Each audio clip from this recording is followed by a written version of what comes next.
अगर वक्फ बोर्ड नहीं छीनोगे, अगर जमीनें नहीं छीनोगे, तब तक मुसलमान आपके सामने झुकने वाला नहीं है। जानबूझ के मुसलमान को मारना चाहते हो, जानबूझ के इस देश में मिनॉरिटीज को खत्म करना चाहते हो।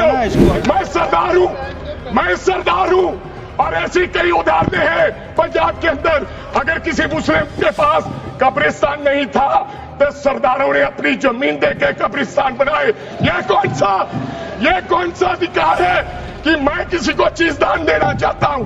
और इसको कौन बताएगा? रिजू साहब ये बताएंगे कि ये प्रैक्टिसिंग मुस्लिम है या नहीं है। आपको लगता है पहले मुस्लिम मारेंगे, फिर सिख मारेंगे, फिर क्रिश्चियन मारेंगे? ये आपकी सोच है। क्यों बिल लाए? क्योंकि आपको पता चल गया कि देश का मुसलमान हमारा साथ नहीं दे रहा।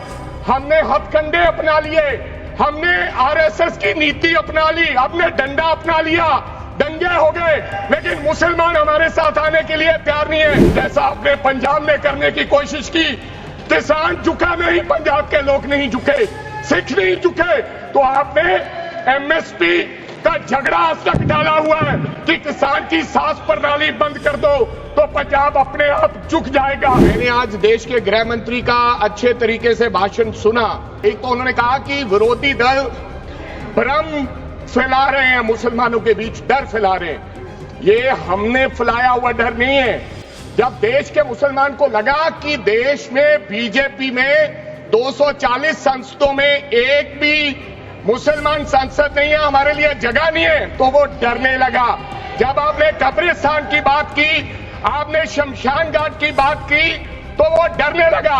जब गोधरा हुआ, जब मुजफ्फरनगर हुआ, जब दिल्ली हुआ, जब हरियाणा मेवात में दंगे हुए, तो देश का मुसलमान डरने लगा। और फिर क्या कहा गृह मंत्री साहब ने? आज गृह मंत्री साहब ने कहा कि 2013 का बिल अगर नहीं आता, यूपीए नहीं लेकर आती, तो आज इस बिल की जरूरत नहीं थी। क्यों बिल लाए? क्योंकि आपको पता चल गया कि देश का मुसलमान हमारा साथ नहीं दे रहा। हमने हथकंडे अपना लिए, हमने आरएसएस की नीति अपना ली, हमने डंडा अपना लिया, दंगे हो गए, लेकिन मुसलमान हमारे साथ आने के लिए तैयार नहीं है। फिर आपको पता चला, आपने एक और अंकड़ा दिया, आपने कहा 1913 से 2013 तक केवल 18 लाख मुसलमानों का जमीन था, और 2013 से अब तक 21 लाख और हो गया, यानी कि 39 लाख टोटल जमीन हो गया। तो आपको किसी ने समझाया मुसलमान को अगर आपके बस में करना है, ये आरएसएस की नीति नहीं अपनाएगा जितनी देर आप इनकी सांस प्रणाली बंद नहीं करोगे। अगर वक्फ बोर्ड नहीं छीनोगे, अगर जमीनें नहीं छीनोगे, तब तक मुसलमान आपके सामने झुकने वाला नहीं है। जैसा आपने पंजाब में करने की कोशिश की, किसान झुका नहीं, पंजाब के लोग नहीं झुके, सिख नहीं झुके, तो आपने एमएसपी का झगड़ा आज तक डाला हुआ है कि किसान की सांस प्रणाली बंद कर दो तो पंजाब अपने आप झुक जाएगा। आर्थिक जब झुक जाएगा तो हमारी ईन मान लेगा और हमारे साथ आ जाएगा। आदरणीय सर, आपने बार बार कहा, आज गृह मंत्री साहब ने कहा गवर्नमेंट प्रॉपर्टी पर किसी का अधिकार नहीं है, पंचायत की जमीन कोई दान नहीं दे सकता है। मैं आपको इसके पीछे लोचा क्या है, इसके पीछे छुपा हुआ राज क्या है? 1947 में जब बंटवारा हुआ था, 47 से लेकर 1954 तक सारी प्रॉपर्टी गवर्नमेंट के नाम हो गई थी। उसके बाद 1954 में एक्ट बना, तो वो एक्ट में सर्वे हुआ 1961 टू 1970। सर्वे किसने किया?